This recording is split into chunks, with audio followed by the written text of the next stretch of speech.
naudoti yra bas gitaros stygos pavadėlius. Šiuo atveju naudosime 10 cm ilgio iki 5,5 kg testo pavadėlį. Imame dėžutę, išėmame pavadėlį.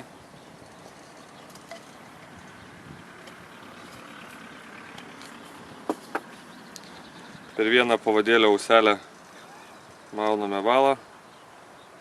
Valą galime fiksuoti kaip norite, čia jau pasirinkimo reikalas. Užfiksuojame valą. Šiuo atveju naudosime Lucky Craft firmos Pointer 78 woblerį.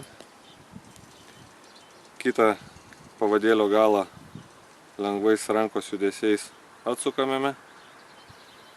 Kaip matote, nuo woblerio žiedelis yra nuimtas ir mauname tiesiai per woblerio auselę. Lengvais rankų judesiais pasukame keletą kartų woblerį, kasytės pirmas užsisuka, tada su rankom lengvai dasukame, patikriname, kad pavadėlis nesikabintų, gerai užsuktas ir galime pradėti žvejoti.